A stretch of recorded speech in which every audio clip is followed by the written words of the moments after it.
স্বাগতম সবাইকে। The world is getting digital.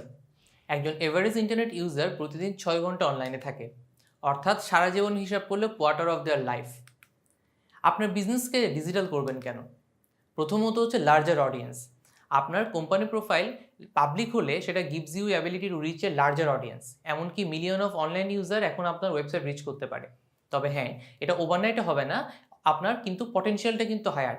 অনলাইনে কোম্পানির প্রেজেন্স ক্রিয়েট করার জন্য এটাই সবচেয়ে বড় মোটিভেশন। দ্বিতীয়ত, showcase your products and services. আপনার কোম্পানি কাস্টমারদের জন্য কী অফার করছে সেটা খুব ইফেক্টিভলি দেখানো সম্ভব অনলাইনে। সেটা ওয়েবসাইটে পোর্টফোলিও এবং টেস্টিমোনিয়াল ফ্রম ক্লায়েন্ট সেকশনে হতে পারে, বা ফেসবুকে আপনার প্রোডাক্ট দিয়ে তৈরি কোনো অ্যালবাম হতে পারে। যাই বলুন, খুব সহজ এখন এই অনলাইন শোকেজিং করা। খুব সিম্পল কয়েকটা ক্লিক দিয়েই আপনার কাস্টমার আপনাকে নিয়ে সহজে জেনে যেতে পারে। এমনকি আপনার বিজনেস আওয়ার্সের বাইরেও আপনাকে বিরক্ত না করে জেনে যেতে পারে এসব ইনফরমেশন। সো একটা online presence is an extension of your brand that never sleeps. এরপর হলো অ্যাক্সেসিবিলিটি। কাস্টমারদের জন্য সবচেয়ে ইম্পর্টেন্ট হলো তারা কত সহজে আপনাকে রিচ করতে পারছে। বেশিরভাগ লোকে এখন আর ফোন বুক ইউজ করে না, তাই আপনার পটেনশিয়াল কাস্টমার্স অনলাইনে আপনার কন্ট্যাক্ট ইনফরমেশন না পেলে বা আউটডেটেড কন্ট্যাক্ট ডিটেলস পেলে ফ্রাস্ট্রেটেড হবে। একটা অনলাইন স্মল বিজনেস প্রোফাইল এই সমস্যার সমাধান খুব ইজিলি করতে পারে। একটা কমান্ডিং অনলাইন প্রেজেন্স আপনার কনজিউমারকে আপনার ব্র্যান্ড নিয়ে মোর কমফোর্টেবল ফিল করায়, আপনার কোম্পানির সাথে ডিল করতে স্বাচ্ছন্দ্য বোধ করে। ধরেন আগামীকাল একটা কোম্পানির সাথে আপনার বিজনেস মিটিং, আপনি তো অবশ্যই অনলাইনে একটা সার্চ দিয়ে যাবেন তাদেরকে নিয়ে আরও ডিটেলস জানতে। তো অনলাইনে তাদেরকে নিয়ে যদি কিছু খুঁজে না পান, তাহলে তো ভাববেন সে কোম্পানিটা তেমন প্রফেশনাল বিজনেস না। অনলাইনে কোম্পানির প্রোফাইল করতে হয়তো কিছুটা সময় আর অর্থ ব্যয় হতেই পারে, কিন্তু it adds more value than it takes away. আপনার অনলাইন প্রেজেন্স থাকলে ইউ না have the ability to promote and advertise your company in an organic and professional manner. আর হ্যাঁ, পেইড অ্যাডভার্টাইজিং করতে পারেন অবশ্যই, বিভিন্ন উপায় আছে সেসবের জন্য, কিন্তু একটা লোয়ার বাজেট এবং compare to traditional marketing. Online presence brand build করতেও কাজে দেয়। আপনার কোম্পানি প্রোফাইলে যা লেখা থাকে সেই প্রমিস যদি আপনি ঠিকঠাক মতো ফিল আপ করেন, তাহলে একটা সলিড রেপুটেশন দাঁড়াবে। এভাবেই কিন্তু ব্র্যান্ড তৈরি হয়। তো এই গোয়িং ডিজিটাল, এটা কি শক্ত নাকি কঠিন? ইটস ইজি, এবং এটার জন্য কিছু কমন ওয়ে আছে। তো আমরা দেখে আসি, চলুন। প্রথমে বলা যায় লোকাল বিজনেস লিস্টিংয়ের কথা। আপনার কাস্টমার আপনাকে অনলাইনে চট করে খুঁজে পাবে যদি লোকাল অনলাইন ডিরেক্টরি যেমন গুগল মাই বিজনেসে আপনি লিস্টেড থাকেন। কেউ গুগলে সার্চ করলে আপনার কোম্পানির নাম প্রথমে চলে আসবে ডান দিকে, এমনকি কোন ওয়েবসাইটও লাগবে না আপনার সেজন্য। ভেবে দেখেন আপনার বার্গারের ক্রেভিংস উঠলো, কোন রেস্টুরেন্টে খাবেন সেটা খোঁজার জন্য গুগলে সার্চ দিলেন রেস্টুরেন্ট নিয়ার মি লিখে এবং অপশনগুলো রিভিউ করলেন। ওয়েবসাইটও পেতে পারেন, আবার বেশ কিছু এরকম ওয়েবসাইট লিস্টিংও দেখতে পারবেন। এসব লোকাল লিস্টিং সাধারণত description, review, contact number, maps, images এসব থাকে। বিয়ন্ড লোকাল লিস্টিংস বেশ কিছু অ্যাগ্রিগেটর সাইট বা রিভিউ সাইট আছে for a specific type of business, যেখানে কাস্টমাররা ফিডব্যাক জানাতে পারে এবং আপনি রেসপন্স করতে পারেন। ভালো এবং স্বতঃস্ফূর্ত review will give you the edge over the competition. যেমন দারাজ, অনেক বিজনেসেরই নিজেদের ওয়েবসাইট না থাকলেও দারাজের মাধ্যমে নিজেদের অনলাইন প্রেজেন্স তৈরি করতে পারছে তারা। আবার ট্রিপ অ্যাডভাইজারের মতো লিস্টিং সাইটে অনেক হোটেলেরই লিস্টিং থাকে যাদের হয়তো নিজেদের ওয়েবসাইট বা ফেসবুকে পেজও নেই।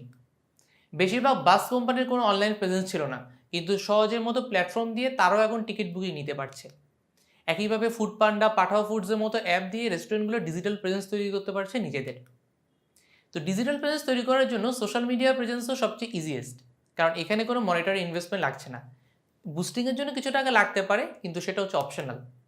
5 মিনিটে একটা ফেসবুক পেজ খুলে ফেলতে পারেন আপনি, আর আপনার পটেনশিয়াল কাস্টমাররা এই পেজ থেকে আপনার বিজনেস নিয়ে একটা গ্লিমস পেয়ে যাবে।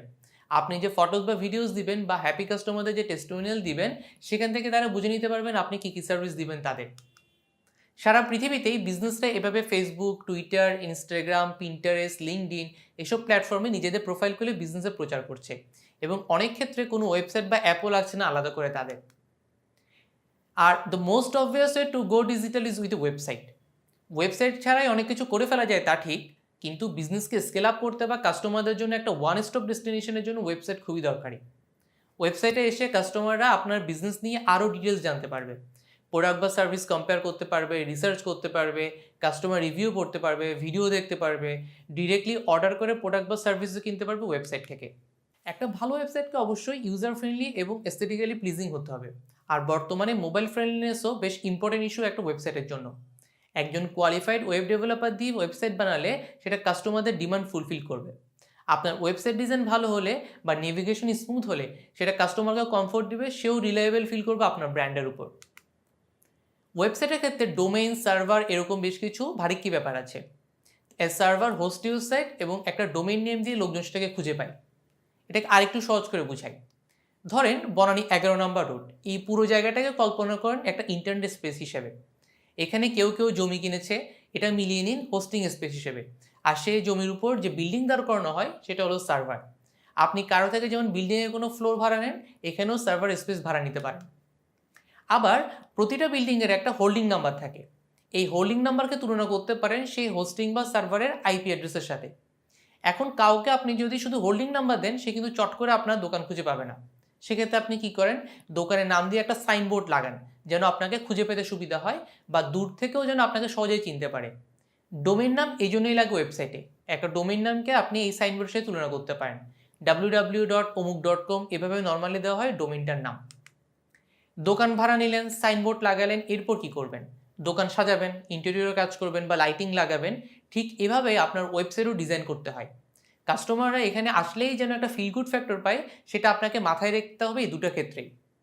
এই যে কাস্টমারদের এই আপনার ওয়েবসাইটে আসছে, এটাকে বলে ওয়েবসাইট ট্রাফিক। আবার দোকানে প্রোডাক্ট নিয়ে যেমন শেলফ সাজানো হয়, তেমন টেক্সট, ফটো বা আদার ইন্টারেক্টিভ এলিমেন্ট দিয়ে আপনার ওয়েবসাইট কন্টেন্টও সাজাতে পারবেন আপনি। আপনার বিজনেসের অনলাইন হোম হিসেবে কেবল ওয়েবসাইট একমাত্র অপশন না, আপনি চাইলে মোবাইল অ্যাপসও বানাতে পারেন। আপনার স্মার্টফোনে তো বিভিন্ন কাজের জন্য বিভিন্ন অ্যাপস আছেই। আপনার কাস্টমারদের জন্য প্রয়োজন হলে এরকম মোবাইল অ্যাপস আপনিও বানাতে পারেন। অ্যাপস থেকে রেগুলার বেসিসে নোটিফিকেশন দিতে পারেন, অফার জানাতে পারেন, আলাদা লয়্যালটি প্রোগ্রাম অ্যারেঞ্জ করতে পারেন। মাই জিপি বা মাই রবি অ্যাপের ক্ষেত্রে দেখবেন এরকম। আবার কোনো অ্যাপয়েন্টমেন্ট বা অর্ডারের জন্য রিমাইন্ডারও দিতে পারবেন অ্যাপস থেকে। অ্যাপস দিয়ে কাস্টমারদের জিপিএস লোকেশন অনুযায়ী আলাদা আলাদা অফার পাঠানো যায়, কাস্টমাইজ করে। এই ডিজিটাল প্রেজেন্স তৈরি করার পর আরও বেশি লোক আপনাকে নিয়ে জানবে।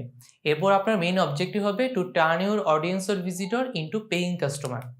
ভিজিটরদের কাস্টমারে কনভার্ট করার পর আপনি চাইলে অনলাইন অ্যাডভার্টাইজিং ইনভেস্ট করে আপনার বিজনেস আরও এক্সপান্ড করতে পারেন। তো এখন সামারি করি, যদি আপনি চান লোকজন আপনাকে অনলাইনে খুঁজে পাবে, তাহলে you need to stake your claim online and build your digital presence. 4-5 ভাবে করা যায় এটা: listing in a local business directory, a presence on the social media site, a simple website, a mobile app, অথবা উপরের সবগুলোই। That's it, thanks for watching, happy learning.